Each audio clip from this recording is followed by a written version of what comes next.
the Machine of Nonsense, and we are celebrating some anniversaries today, not least of which is our 10th episode. If you looked at the title, this is episode 10.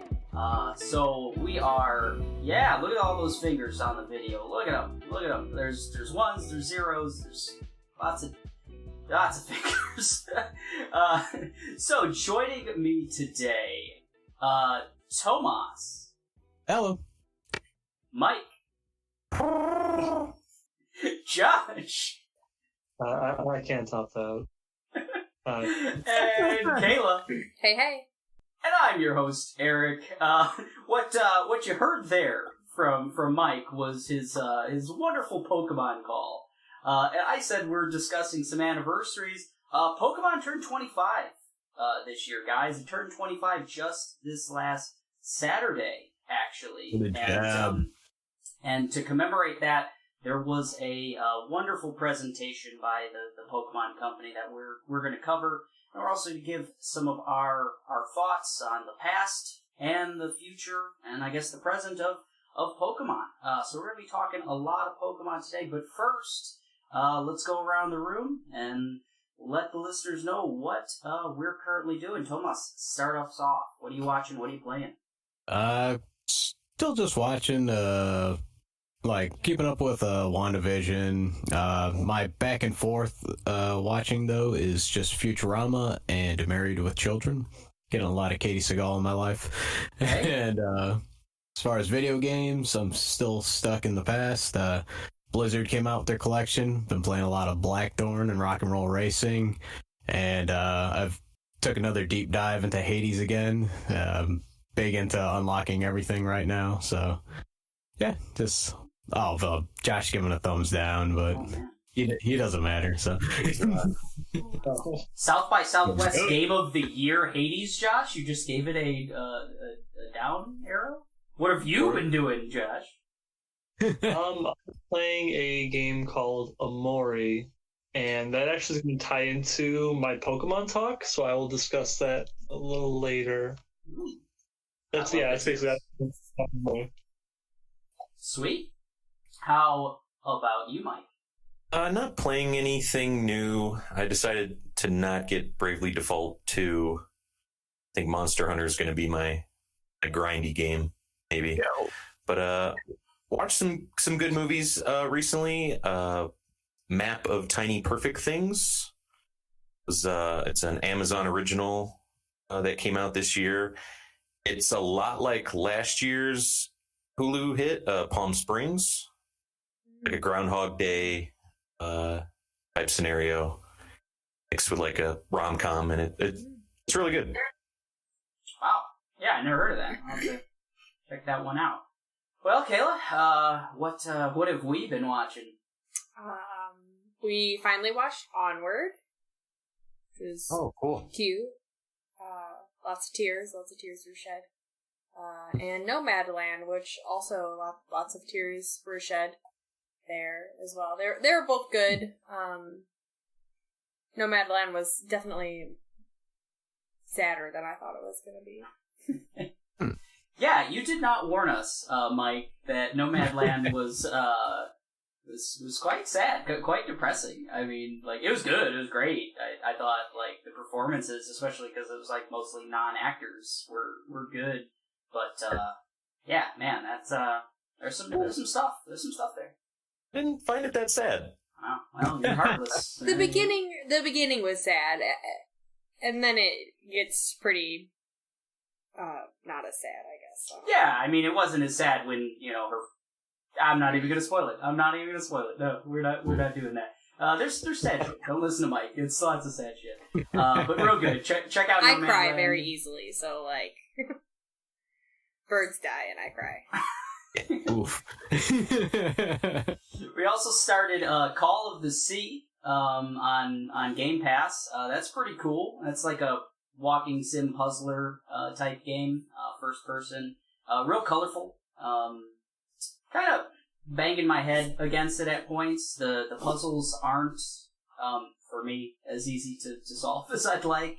But it's real pretty to look at, and it's a mystery game, so you're trying to kind of solve a disappearance, and there's some kind of H.P. Lovecraft-esque things going on. So after all that Alone in the Dark talk, I need a H.P. Lovecraft palate cleanser. So Call of the Sea will hopefully be that. So yeah, that's what we're doing right now. And what we're doing right now is getting on to some hot Pokemon talk. So 25 years of Pokemon. The Pokemon Company had a really cool whatever you want to call it, video presentation called Pokemon Presents. About a half hour long. They showed 3 new, semi-new things. And those 3 things were new Pokemon Snap. That was announced for April 30th. Not announced because we all knew that was coming out, but they showed a lot more than had been shown before. I know Josh, Mike, and I think Tomas, you're all big Snap fans, right? Whoever wants to speak over. Yeah. Josh, you like Snap too, right? Oh, huge fan. Yeah, I thought so. Josh, you could start it off. Are you pretty excited for the new Snap? Cautiously excited. I'm really worried because it seemed very busy, and that's not what I want out of I want a very relaxing, low key, just chilling out on my weird futuristic dune buggy thing. But I love taking pictures of video games. My Pokemon Snap 2 was Breath of the Wild. I just took pictures of everything in that game because I just love collecting pictures for whatever reason. But watching the trailer, there's these weird Pokemon I've never seen before. Like, there's all these, like, special items and shit. Like, I'm cautiously excited. How about you, Mike? Very, very excited. If you would have asked me just a year and a half ago, like, to list off 5 games that I would want to be made, a new Pokemon Snap would have been on that short list. Very excited. Kind of figured that one. How about you, Tomas? Oh yeah, I've been hyping up Pokemon Snap 2 for years now. This is like another one of those Chrono Break ones for me, except I actually got it. Didn't get Mega Man Legends 3, didn't get Chrono Break, getting Pokemon Snap 2. Pretty excited about it. Then, I mentioned that my girlfriend doesn't play too many video games, and I think it's a nice, like, kind of ease her into, like, something to play together. A nice relaxo kind of game. But, yeah, that and I just fucking love Pokemon. And just taking pictures, and I feel like I'm in the world when I'm doing that.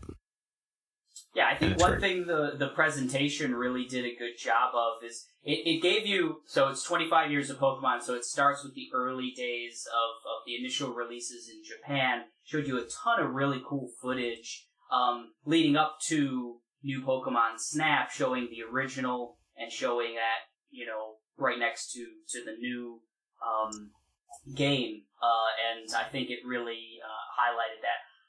I'm on the record, not here, but everywhere else, I'm on the record as being a Pokemon Snap detractor. So I can't say that I'm excited for myself, but I am super excited for everyone who loved, the original. I'll steer clear, but I'm sure you guys are gonna love it. Did you have any relationship to Pokemon Snap when it came out, Kayla? I did not. I've never played Pokemon Snap. Oof. Wonderful. Yeah, maybe I'll check out the new one. Yeah, so imagine, Pokemon, right? We all know about Pokemon. Imagine taking all of the fun out of it, and then you just take pictures of Pokemon. I like taking pictures. How do you play? Like, what is this? What console is this on? It'll be on the Switch. So yeah, I guess probably won't play it. No. I mean, I'm kind of in the minority. I think everyone loves Pokemon Snap. I don't know, can't do it myself.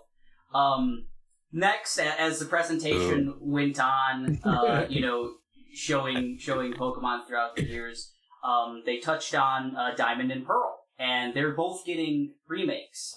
Brilliant Diamond and Shining Pearl were announced for late 2021. Can't say I've ever played these personally, but Tomas, are these one of the highlights of the series? A lot of people consider them pretty good. I remember going into college, these like late high school, college, everybody was like kind of like, this was like the first DS one. So it was like new graphics, it was like Pokemon on a new platform. So, but Pokemon's very much a generational thing. Like whatever game you started with, most people tend to think that that's like the best in the series. But just from personal experience, Gen 4 did a lot of things right. They fixed a lot of problems that the first 3 generations had, in my opinion. As far as the game being good, I kind of missed the boat. I have the game now. It's not one of my more favorite, but one of my favorite Pokemon games, actually my favorite Pokemon game, is a Gen 4 remake of Gen 2. They've done good so far on the remakes, so I'll give it a shot. Yeah, I was just going to ask that. What do you think of their overall remake? The remakes they have done. They're pretty good. I'm currently still playing Soul Silver right now, so. Nice. How about you, Mike? I'd never played Heart Gold or Soul Silver. Loved the original Silver and Gold, but Diamond and Pearl was what got me back into Pokemon in a huge way. It's the only game where I caught them all. Wow. Over hundreds of hours that I really enjoyed. I loved it. Tomas helped me in that regard with getting some of those peskier Pokemon to get. Berry Farmer. The art style is fine. The way it looks is fine with me. I'm not too disappointed in it, but I'm excited. I'd be more excited for it if they didn't tease a even better game. I would think later on in the presentation. Right. So I know you've told me that one of the later Pokemon games has a Pokemon beauty contest. Would this be one of the games with the Pokemon beauty contest? I believe so. Yeah, I think this was the one that started. No, it was Gen 3. Gen 3. Okay. Oh boy. Yeah. So Pokemon beauty contests. What do you think about Pokemon beauty contests, Josh? Pearl and Diamond is those the games we're talking about? Yeah. Yes. Those were the last Pokemon games I ever played. So I'll leave it at that because I have a lot to say about Pokemon going forward, but I've never played a remake. I never will. So that's where I'm at. Oh, gotcha. Oh man, Diamond and Pearl is what got Josh out of Pokemon. That's strong words from a strong man. No, I think the remakes look really cool. I actually really like kind of the visuals. Never having played the original, so I don't have that like nostalgia. So they're not like really changing anything for me. This is the first time I've seen those scenes, those towns and stuff that they showed in the presentation. So I thought it looked cool. I don't think I'll probably ever get into a traditional Pokemon game ever again. I'm several generations back, but luckily they closed out the show with a really cool announcement of something that's non-traditional. So that's Pokemon Legends Arceus. They put it at an early 2022 release. How about Mike? You take it. What is this going to be? What's this Pokemon Legends Arceus? I believe it's pronounced Arceus. Oh man, so, Arceus, our Lord and Savior. Up there. I know it's a silly pronunciation. I mean, it looks like the steps towards the Pokemon game we've been dreaming of for over 20 years now, like a big open world console thing. they wear their influences on their sleeve. They like they copy the Breath of the Wild shot where Link is running up this hill and it reveals this whole world in front of you. And it looks really cool. It looks like, hey, you walk anywhere you want and you could, you'll find water Pokemon in water and revolutionary. Certain Pokemon hang out in trees and stuff. Well, I mean, that's what you envision when you were a kid, hearing about these Game Boy games and the tall grass and everything. And it seems like we're finally there. So I'm very excited. Yeah. So you teased it, Josh. You've got some pretty strong thoughts, right? I had a really weird experience with this, and I hope you guys don't hate me too much for this, but I started watching it like, oh, this is a Ghost of Tsushima clone. I just turned it off. Oh, no. A few hours later, I'm like, wait a minute, that was a really dumb thought. This is not going to be a Ghost of Tsushima clone.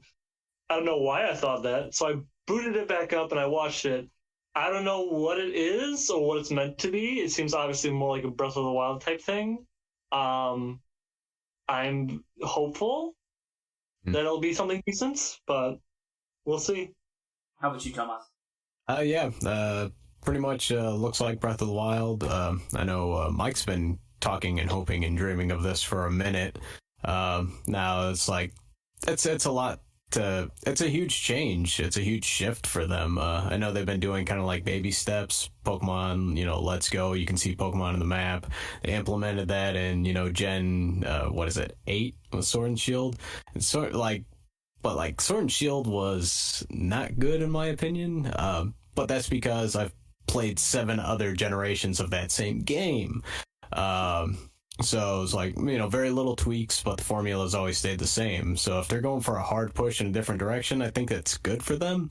Whether or not it'll work out, it's to be seen. I really want it to work out. I love Pokemon. And I can say that, it's like after playing 8 generations of the same style of game, I'm really hoping that they break to like this next level and they do it well. Feel like it's a big gambit, but I'm really hoping it's good.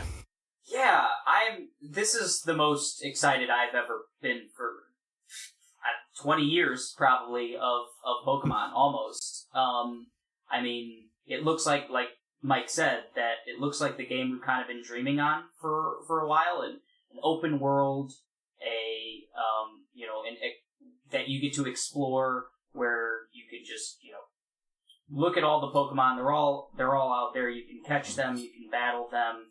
A living world that feels lived in and feels real. And especially the older generation games never had the chance to get that feel. And from what I've taken from the newer ones, same thing. Never had that opportunity to really give the same feel that if you're watching the anime, or I'm sure for the people who have read the manga, or watch the movies, even like a Detective Pikachu or any of the animated movies or whatever else, just wanting to be in that world and interact with that world in a bigger way. And do weird flips. They showed off. I don't know if you guys noticed, but they showed off that your player character, and I think there's a male and a female player character, but they can do an active role, and they, for whatever reason, they showed that a lot. So it's interesting in from a gameplay mechanic. It seems like maybe that'll lend itself to stealth, to being Metal evasive. Gear Solid Pokemon. Yeah, it kind of had, not quite, but it had a feel like that. It looked like you could maybe do a quick dive roll into high grass or something like that. To maybe toss some Pokemon. Yeah. Like Ghost of Tsushima. Right. I mean, if you play Ghost of Tsushima like that, as opposed to the fun way, where you just murder everyone.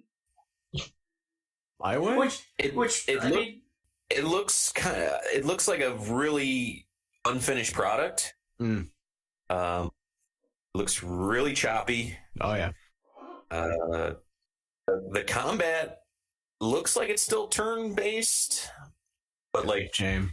You're still in that, wherever you're fighting, you're still in that space, and it looks like you're just kind of derpily standing there watching Pokemon kind of slam into each other like action figures in a way. It was kind of weird.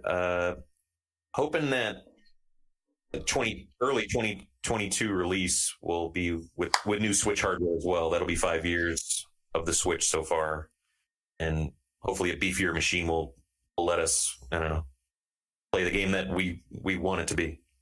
Yeah. First, but hopefully not the last use of Derpily in this pod. I'm really hoping you can get some more Derpilies. That's my favorite Pokemon. Sorry. That was the call you did to start the pod, right? That's a Derpily. Yeah, they've been banging on my door ever since I did that. That's a bad idea.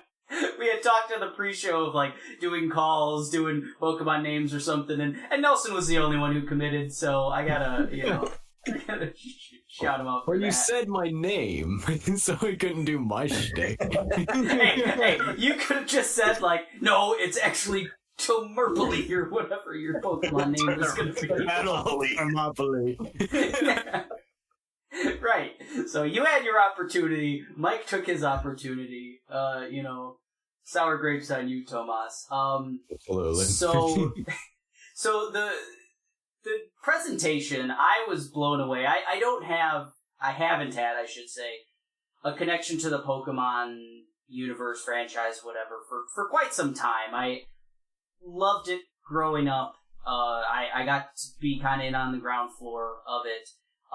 And then I just kind of fell off, got into other things. But that presentation just like sparked. I got it. I mean, like, I get why people, have been able to latch on and not let go for 25 years. And new people, jumping in onto the franchise at every new generation, they did such a cool thing. Showed so many little like peripherals and little toys and stuff that I've never heard of. Never even like seen. I'm sure lots of them just came out in Japan and that kind of thing, but like it was just amazing to see. Yeah, that wild like arcade cabinet where like you're positioning, like it looked like Pokemon Pogs on the battlefield. There's like a screen attached. That looked pretty cool. I wish that would have been in a Blockbuster. Ooh, over here. Got one. Pokemon Master. Yeah, I think that's the only thing Pokemon hasn't crossed with yet, Pogs. I think we need to call up Game Freak and... They already crossed Tekkend. There's Pokepogs. Don't... Oh, Josh has literal Pokepogs then. Okay, got it. Holy shit. Created those. Will be discussed. Hey, man.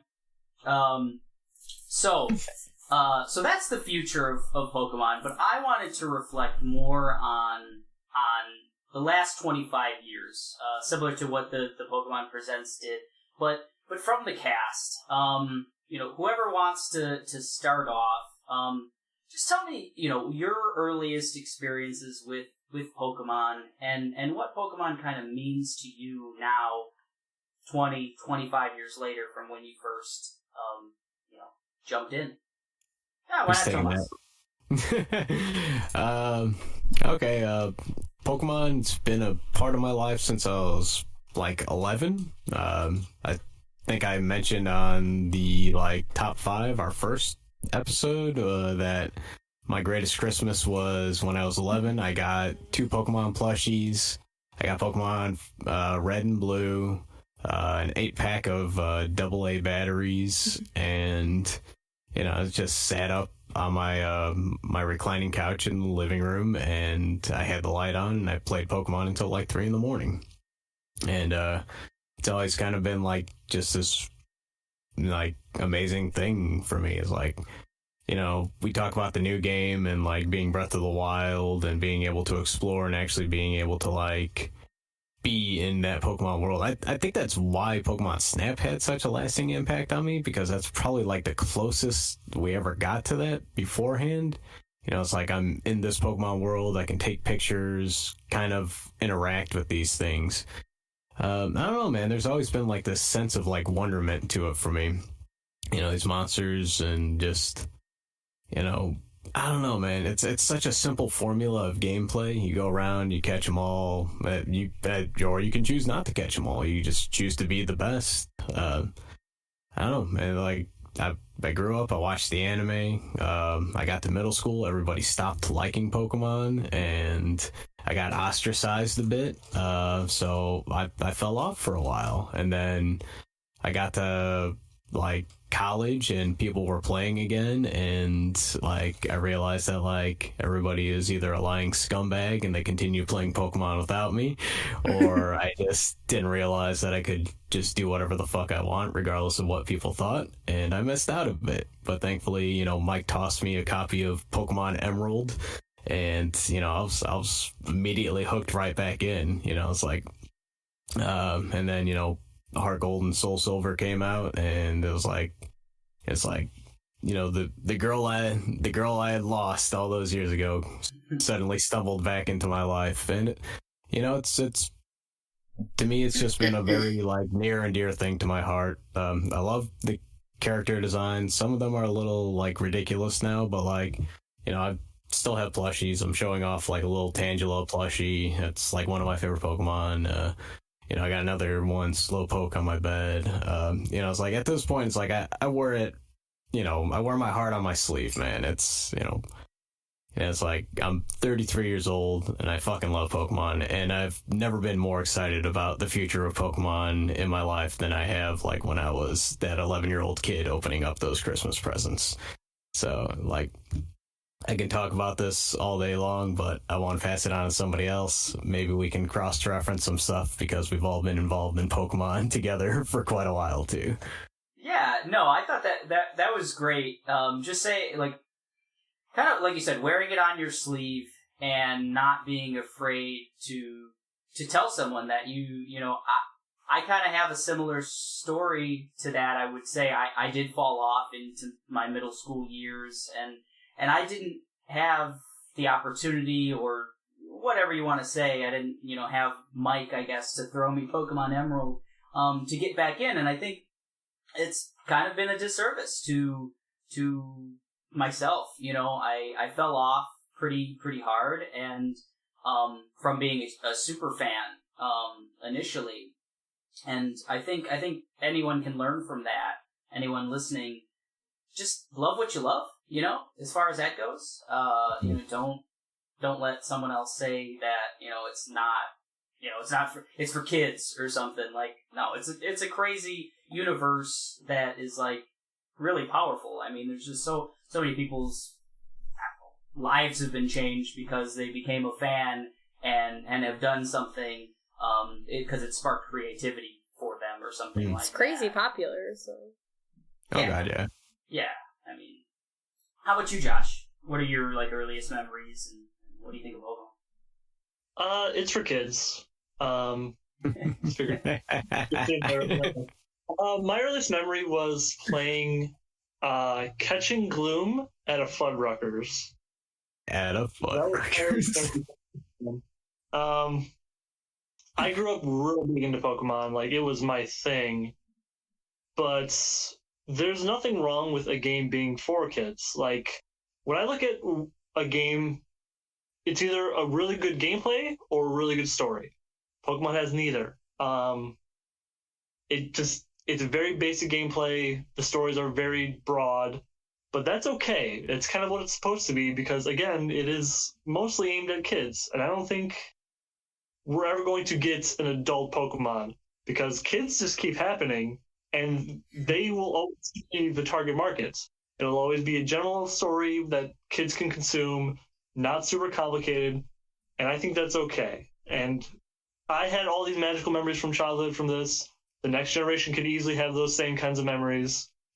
So yeah, the other perspective I have on this is that I've been doing a tabletop Pokemon game for, I don't know, 7 or 8 years now. I've interacted with the mechanics of the game, what it could be, all the possibilities of Pokemon. And there's definitely stuff there. There's a lot of things you can do with Pokemon, but whether they'll actually ever do something like that,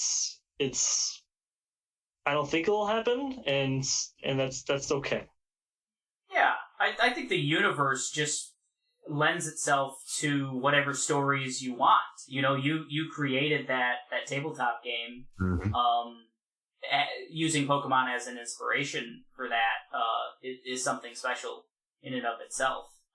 You know, it's the universe that's the important part. Is Detective Pikachu a kids movie? I think it's fun for the whole family. Yeah. Never seen it. Well, no. It's one of those things where it's like they know that like the people who grew up with Pokemon have kids now, so it's like you get two sets of butts in the seat. You know, like if I had a kid, I'd definitely go take them to see. Yeah, definitely go see them take Detective Pikachu. Oh yeah, beat them cheeks. So, I have some interesting Pokemon memories. I mentioned I was a huge fan. I got in pretty early, got Pokemon Red, was the first one that I got. And I've got a story about Red, but shortly after that, it was Christmas time, I got a little Pikachu. And it was the weirdest thing, it's a little plastic Pikachu.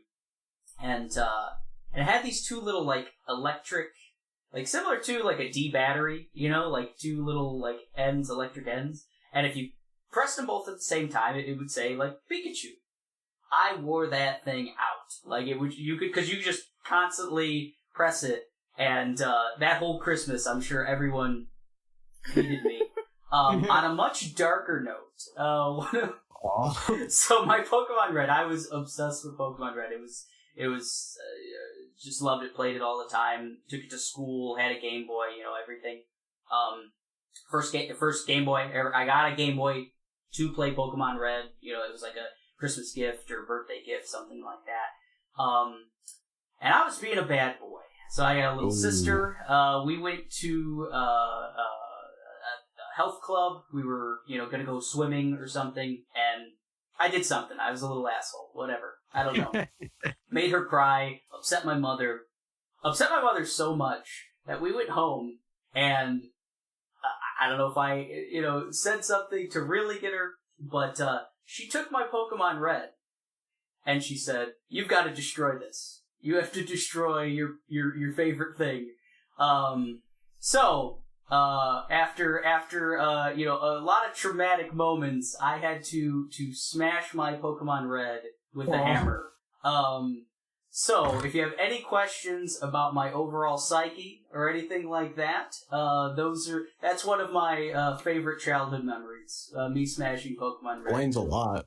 Luckily, you know, my mother got me Pokemon Blue shortly thereafter, because I was a good boy after that, and I played the heck out of that. Played Pokemon Yellow, got into the Pokemon trading card game. And had, you know, just loved it. Loved every aspect of it. I remember going to school, and it was just ubiquitous. Like, everyone you knew was, like, talking about Pokemon. In some way, shape, or form, they watched they watched the it was like wildfire. Yeah, they played the cards, you know, some kids or whatever else. Some kids, like, their parents just bought them the cards, but they had no idea how to play the game. They were just trading them, or collecting whatever else, showing them off. Got to get that holographic, right? You know, absolutely. And it was like the first time that I can remember kind of being connected in all of those different ways, because you had the trading card games. You could trade, you could play, and everything else. You could make friends that way and connect with people that way. But also, the games were meant, like the Game Boy games were meant to, you know, have a link cable and play and trade and everything else. And, like, that was at 11, 12, whatever it was, that was kind of, like, huge, you know, like, to be able to do that. From a technology standpoint, and just from, like, I don't know, everything. It was just, I don't know. It was revolutionary in that sense in my life. And I gotta say, like I said, this new game, if it's the open world, like, maybe a little more adult story, hopefully. I mean, I agree with Josh, you know, I would like a little bit more adult. I'm excited. I hope to see that. Kayla, you told me that you had a fun little story about you and your brother. Yes, one of my earliest memories of Pokemon is, we did chores around the house and we would get an allowance. We got $5 for doing dishes and laundry and vacuuming and such. Well, when the Pokemon cards came out, they were $7 to buy a pack. And we convinced our parents to increase our allowance so we could buy Pokemon cards every week. And there was a shop right across the park, so we would just walk there every Friday and buy Pokemon cards. I remember watching the show with the little, guess this Pokemon shadow. It's Pikachu! Yeah, those were always fun. But I remember playing Red and Blue. Larry and I my brother, we each had one. Had a lime green Game Boy, which was real cool. And Sick. That's really, I fell off real early. That was pretty much my life of Pokemon, and then Detective Pikachu, and that's it. Well, let's hear from the man who never fell off. The man who caused Tomas to jump right back on the wagon. I mean, hooked. Best dope I ever did, Mike. Yeah, I love Pokemon. It's probably my favorite fictional universe ever. My earliest memories of it were, it seemed like, I think it was in 4th grade, it seemed like my whole class, it's like we all caught the anime at the same time. It's like we all just knew about it at once. And hearing that theme song, and it gives you that mission statement right away, I want to be the very best, like no one ever was. And that's all you need. That's it was off to the races from there. And yeah, I played all the games. I remember that most of that year hearing from friends describe this game, and I didn't have a Game Boy, didn't have Red or Blue, and just like, oh my gosh, you're walking through tall grass and you see Pokemon, and it's got to be just like real life. And then you get the game, and it's different. It's not that at all, really. I remember starting off with Pokemon Yellow, and in that one you don't get the choice, the Bulbasaur, Charmander, Squirtle choice. You have to get a Pikachu, like in the anime. And I remember learning really quick the elemental game in that. Pikachu, if you try to beat Brock, the first gym leader with Pikachu, you're in for tough sledding. And hard bar to which then led me to branch out, like, oh man, I should catch other Pokemon. I should train something else. I'm beating my head against this Onix, literally. I'm not getting anywhere. And which led me to train up a Nidoran and evolve it into a Nidoking. And Nidoking has been just my favorite Pokemon ever since. Just wrecked the whole game with him, earthquaking and thrashing everybody in my path.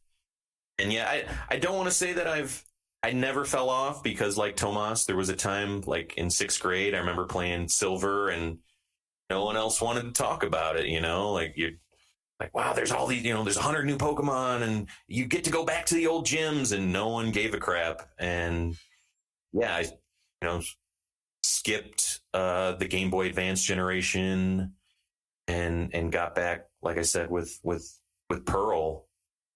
And then after that, just started collecting figurine. I have many Pokemon, small Pokemon figures that I love to collect. And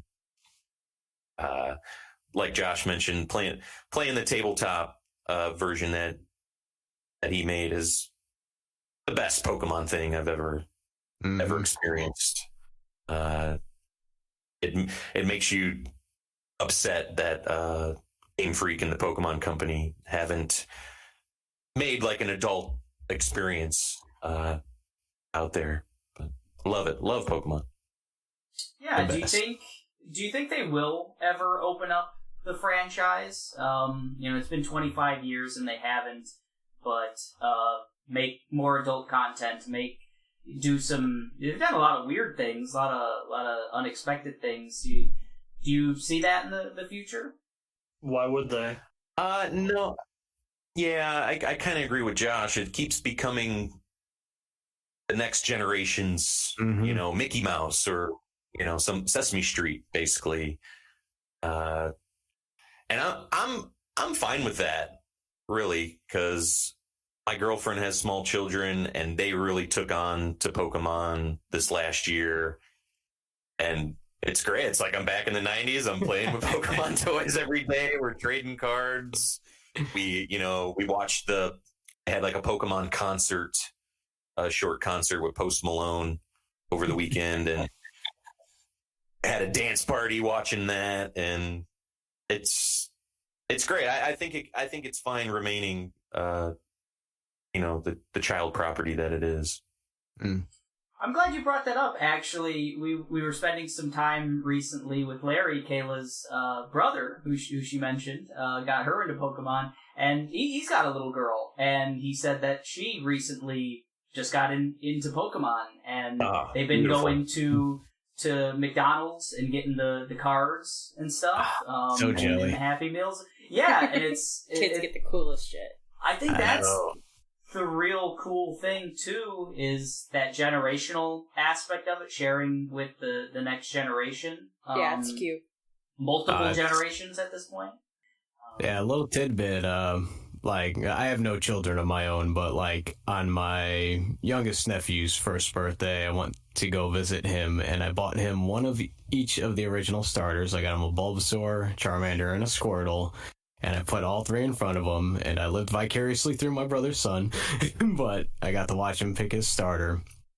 He picked Charmander. It's a rough road, but, it's like, to me, it holds this very soft spot in my heart. Like, I know it's for kids, by the end of the day, that's who it's marketed to, but, like, it will always be my childhood, and I will always want to, like, share that, whether it be the next adult or the next, kid down the line. To me, it's just something special. It's kind of timeless. Yeah, I think that aspect is really cool. It is, I think, of anything to come out in the last 3 decades, I can't think of anything else that has had that type of appeal. Generational appeal, age range appeal. Yeah, sure, it's children love it, but so do 33-year-olds on podcasts, and everyone in between. You saw, like, Detective Pikachu, second highest grossing video game adaptation of all time, barely, just barely beat out by Warcraft. So I think there's a bright future ahead, and I'm excited to see. Even if I'm an outsider, I think that's I love seeing how much joy it brings to people that I care about. So, like, when Mike gets to talk about Pokemon or something new, or like something with the kiddos that he's doing, like getting to see that, kind of him lighten up, or Tomas, just doing it as though nuzlocking a game or something, like. Life is pain, bro. And I gotta say, Josh has been only a slight downer, but he was the only one to pick the Pokemon animated TV show in his top 5s. So, I think that makes Josh the biggest Pokemon maniac of everyone. Absolutely. I don't like Pokemon. I don't think it's worthwhile anymore. I just don't. You created a tabletop game based around it. Yeah, I have. This is the last iteration, Tomas. I have each of the Pokemon on a thing, and each of the Pokemon gave your character a specific skill. So, like, Mankey gave you the ability to pickpocket or something. I don't remember what they were at the time. Oh, that's awesome, dude. It was. You should work for Pokemon, bro. But the thing is, though, the Pokemon, like, even from a very young age, one of my earliest memories of Pokemon was my brothers and I, we had a few Pokemon plushies. I remember specifically mine was Pidgey. And we would make games around it, like catching them throughout the house or whatever. Nothing to do with the actual game, because we all kind of outgrew the games really early. But just, it's a good skeleton, I'll say. And then, what are they going to do with it, though? Put some meat around that skeleton, Josh. Look, Josh is the only person who's ever given me a Pokemon experience where I can put Brock in my inventory. So That was a good day. absolutely. So And we don't speak about Jimmy in the well. those are good times. Absolutely. I killed Jimmy. We're not supposed to talk about Jimmy. Oh boy. Well, so Pokemon's 25. And I think it's going to be one of those things 25 years from now that's going to stand the test of time. I guess I should say I have confidence. Do you guys agree with that?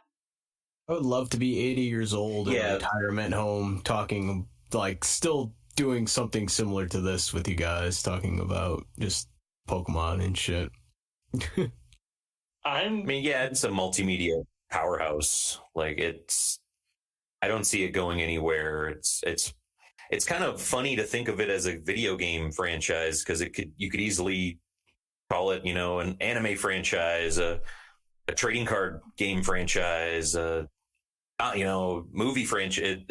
It's so many different things, and they might not know how to make it grow up along with us, but they absolutely know how to just keep it in the eyes of small children and make them love it. Yeah, again, my thought on that is I don't think they want to grow it up. Like, they have no reason to. Like, it's what, more popular these days, and like they don't have to do anything. My concern for Pokemon going forward is the design, because they keep insisting on making new Pokemon, and a lot of the new Pokemon are just hot garbage. Literal garbage. Yeah, but majority, Garbodor. So what do they do going forward? What do they want to do for the 1200th Pokemon? Like, they have to keep making them. Yeah. Well, I like what this new game. It's like hundreds of years in the past, and it kind of goes against the story that they've already built, because you're like doing the first Pokédex, and Professor Oak makes you feel like you're the one completing the very first Pokédex in Red and Blue. But I don't think they're going to be introducing like new ugly Pokemon or anything. I think they're going to give you the greatest hits, and hopefully just keep people falling in love with the good Pokemon. Yes. Yeah, I mean, that's the biggest thing, is you've got 500 good Pokemon, and so even if there's 1,200, 25 years from now, there's like 1,500, those aren't great, but you've still got 500-600 that everyone loves, like Pikachu's always going to be Pikachu, right? Like, it's just, it's amazing. Like, I'm amazed that something kind of weird and something that could have just been very small, like Tamagotchi came around the same time, and that just doesn't exist anyway. No one. There are Pokemon Tamagotchis. That was one of the things that, like, I had one. Right. They showed off in the presentation, and the fact that this kind of weird RPG game exploded and became as big as Mickey Mouse. I think that was something we compared it to. I mean, like, I think that's the most impressive thing, because it's a weird universe. It's a came from video games, but no one really thinks about that anymore. And I think that's the real impressive thing, is came from humble beginnings, I'd say, and took over the world. So, thank you guys for discussing Pokemon. We're going to move on to what is coming up in the future here. Our next episode is going to be real special. We've been teasing it for a while. Every time a new episode has been coming out of WandaVision, we're going to do a full spoiler cast of WandaVision. The final episode comes out the day that this hits, so that's going to be Friday the 5th. That's when this podcast hits, and that will be when the last episode of WandaVision hits. And we're going to do a full spoiler cast. We're going to talk about all all of the episodes. We're going to talk the ending, where it leaves the universe, where it leaves Marvel, leading up into Falcon and the Winter Soldier. And, everyone bring your A game, because, we're going to have a lot of fan theories, probably. Where are you guys heads at? How are you feeling, going into the last episode? Just curious. I've been trying to just keep it, like, I'm not trying to delve into, like, any fan theory shit. I've, like, literally blocked all those, like, YouTube, like, videos and shit when they pop up in my, like, you would be interested in this. I've just tried to keep it as much on the rails as possible with the show, trying to just, like, see where they go with it. I've been enjoying it so far, and for me, it's like Aaron made a little joke, like, he posted something in, I think, our meme section of the Discord, and it says, like, it's that Sailor Moon picture with the guy looking at the butterfly and saying, like, is this, it's like, is this Mephisto? Because, if you read the comics, that's, like, the biggest spoiler. It's like, sees anything in WandaVision. Is this Mephisto? And I've been trying to, like, just push that out of the, the back of my brain and just try to enjoy it for what it is. Yeah, definitely. You've been watching it with me, Kayla, every Friday, bright and early. How you feeling going into the last episode?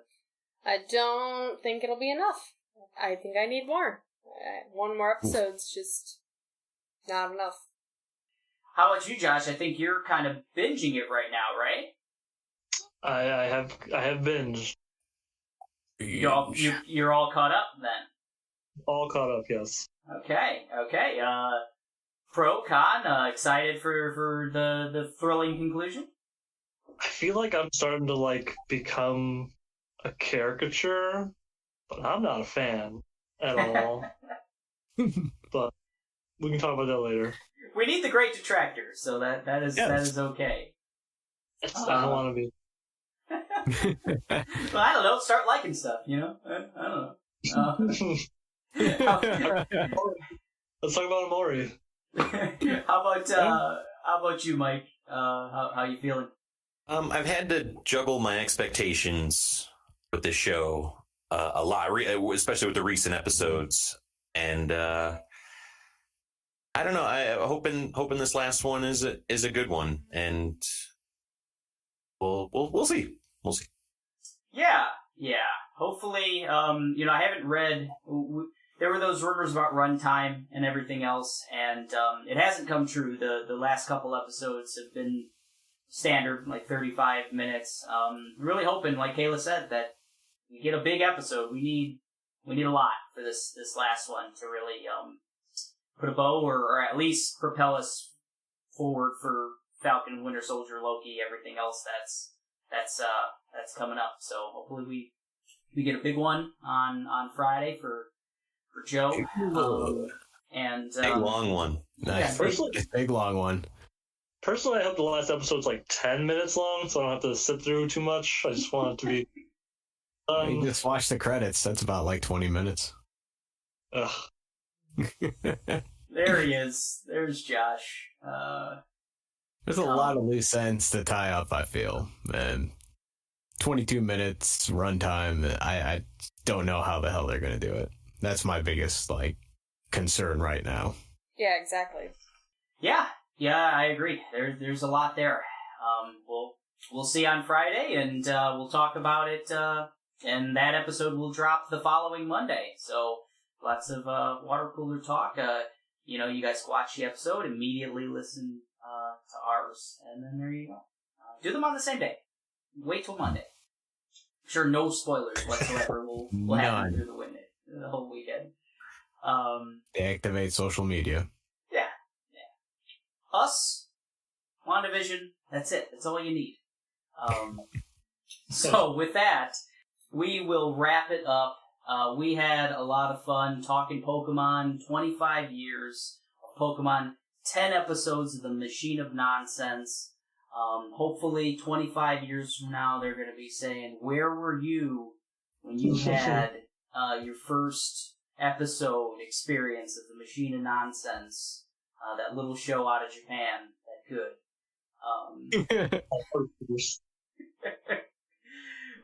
So this has been the Machine of Nonsense for Tomas, Mike, Josh, Kayla, and all you Pokemaniacs out there. This was the Metapod.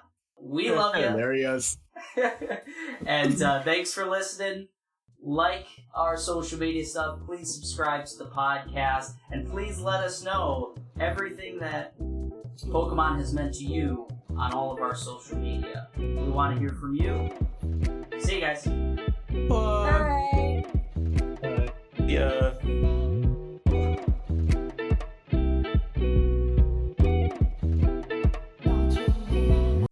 Example, Magnemite.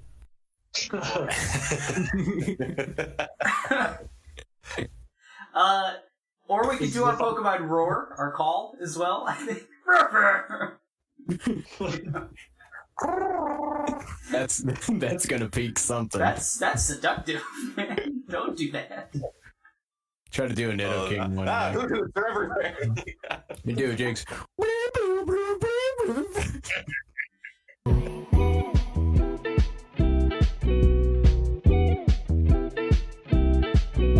You know how like there's a voice that goes like transfer pack, you know? Yeah. Camera. They didn't. I wanted one that goes KFC, and they. Yes, those plushies. that was the plushie that I was talking about. Yeah. Thinking about coming in with Mortar. Slow Moss, it's right there. Slow poke, Yeah. Slow Moss.